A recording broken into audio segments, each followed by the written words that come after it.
So today I'm going to talk about a woman's connection to the moon and what it has to do with your business and ritual magic. Hey Harry, hey, look, say hi. So I woke up at about probably 20 past midnight last night, and I couldn't get back to sleep. I could feel the moon.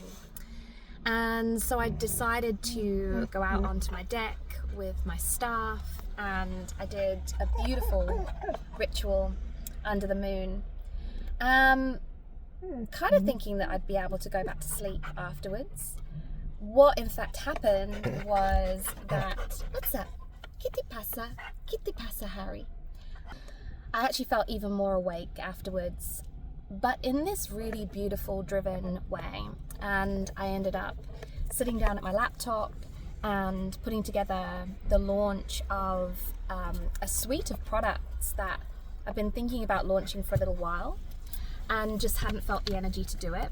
And that's the thing, when you reconnect to your feminine energy, you are following your energy all the time. You are not driven by output, you are driven by your energy, the flow of your energy. If you do not feel like it, if it doesn't feel like pleasure, then you do something else. Shh. Because you're no longer attached to the outcome of that output, right? You're no longer believing that you trade your time for money, that an action leads to a result. Manifestation isn't linear in that way. Manifestation is a spiral, and it's all coming from your frequency. So we have to focus on our frequency first. Now, yesterday I talked about how,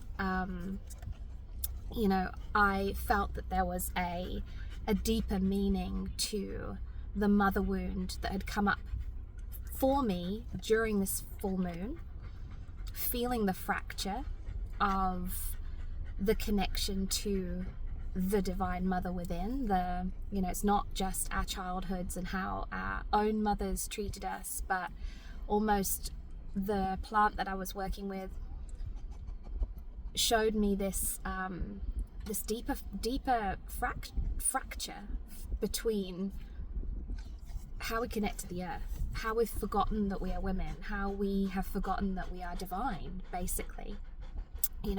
Ultimately, everything is energy. We are energy. We are divine energy, life force. We have this beautiful Kundalini energy that is there for us to express. It helps us to burn through whatever limits we have collected up along the way, our conditioning, our programming, our trauma. And when we connect in with this beautiful energy and we start to learn how to circulate it, we can channel it creatively. It becomes what drives us, our driving force in this completely new way. It's no longer about pushing and forcing. It's, like I say, not about output. It is about flow. It is about how you feel. It is about how you love, actually. That is what Kundalini is doing. It is rising through the heart, into the throat, up into those higher chakras, ascending through love. You are following the flow of the energy, which is the strongest force on the planet, the thing with the most magnetism, love, unconditional love, and you are channeling that creatively in the things that you do. And what I learned along my journey is that this has to happen in your business too.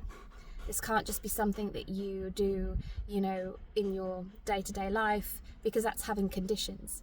The unconditional love has to come into your business environment, and you have to do what you love without condition. You have to follow your passions.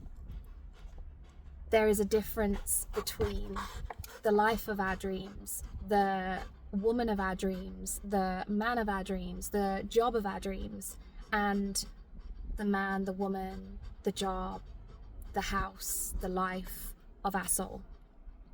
Our soul hasn't been conditioned. Our soul hasn't been programmed by anything apart from our divine blueprint. And so it's going to look possibly very different to this, whatever of your dreams that you've dreamed up, right? And when we begin to cut through these veils of illusion, we begin to see where we've been looking through the filters of our conditions. Sit down. Shh. Where we've placed conditions on what we love, and that has, guided our actions, guided the things that we do in our businesses, the way that we make money, the way that we abandon ourselves, the way that we self-sacrifice, the way that we tolerate things that we shouldn't tolerate, I, right now, am stepping fully into what I love. Music, frequency medicine, which has obviously taken a lot of courage, right? Because of my own programming. It was exactly the things that... He just wants a cameo, look. His big nose just wants a cameo. Harry. Exactly the things that I was told growing up, you can't make money doing that. It's not how you'll have a successful career and, go places. But ultimately, now I know that's complete bullshit, because it's my frequency that brings all abundance in, right? And that's again what we're doing with this Kundalini energy as we ascend it, as it ascends through love into this place of unconditional love. It's the highest frequency, and we pull more in towards us. I've heard before that authenticity is magnetic, and the reason is, I believe, from an energetic point of view, is that you are no longer dimming your light, you are no longer placing conditions on what you do, and so you're in a higher frequency. That's why the opportunities show up, that's why the people show up, the money shows up, the experiences show up. He's had a massive walk on the beach, I'm not like torturing him with the car, he's just being an ass. Harry, sit. So what has this got to do with the moon? When we reconnect to the divine mother within, liken it to your own energy looking after you, like in nature. I'm just about to release a podcast, and there's this really funny part of it where, my friend who I'm interviewing says, wouldn't it be funny if all the trees on the South Island of New Zealand went running up to the North Island in the winter because they were freaked out about being cold? Or they wanted to follow the rain, it's like, well, we do that as humans, we fear scarcity. We don't believe that we're in an ecosystem. We don't work with cycles anymore. We've forgotten cycles, we've forgotten seasons, and we have them as the moon does, right? And so I began to work with the moon a couple of years ago, and the moon has helped me to remember these natural cycles and flow. During the full moon, I will be very animated, I will be very dynamic, whereas in the new moon, it's the opposite. And then there's always this beautiful part in the dark of the moon, the last quarter of the moon, where I begin to feel very reflective, and I'll begin that slowing down. And a few lunar cycles ago, the moon actually spoke to me and said that because of this collective shift of energy, consciousness on the planet, do you want to go back there? We're actually going back to how the cycles of the moon used to be in the ancient times, which was the waning moon, what we now know as the end of the moon being the beginning. Because creation always starts in the void. Creation always starts in that place that, again, as humans, we've been programmed to be so afraid of, the sacred nothingness, the space. When actually this is where all creation begins. It's almost the womb, right?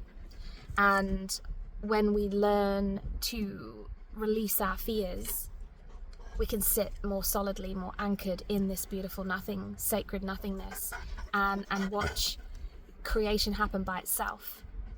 So what this means in effect is that you begin in release. So now as we come out of this full moon, my ritual last night was about illumination, illuminate to me what I can release, so that in the waning moon, at this new beginning of another cycle, I can release what is not going to serve me and start almost from a blank space, the sacred nothingness. And it was from this sacred nothingness, you know, at least the best part of a year where I didn't really have a business at all. And trusting abundance, the truth of abundance, trusting my magnetism, trusting that I'm held, connecting consistently to source, allowing myself to be guided, staying in a high vibration, not, you know, collapsing into panic, not believing in any scarcity. We have been held. We've been beautifully held. We have been magnificently abundant and living this soul experience in our tiny house that I own, you know, on this beautiful land that I don't own, which I am moving off because we didn't match very well with the landlords. But, you know, it's opened my eyes to how I want to live with the land, how I want my, you know, my home to be a space of co-creation. I want to bring people to the land and share my frequency medicine, share my sound, share my music, help people to find their own creative expression. So it was in this void that this package was born, which I put together last night. So I am excited to share this little masterpiece. I'm going to put a link down in the comments to take a look at it. And yeah, let me know in the comments whether you're working with the moon, whether it's supporting you in your business, how that idea of the waning moon that we're coming into being the beginning of a moon rather than the end of a moon resonates, and you know, how you feel it might be positive, powerful for you to begin in surrender and perhaps begin to feel into now what you're surrendering, whether it's a belief system or a relationship or an environment that doesn't serve your highest good. Rejecting heaviness is reclaiming wholeness, and that might be, like I say, a belief system that has become heavy, old, a way of seeing something that no longer aligns.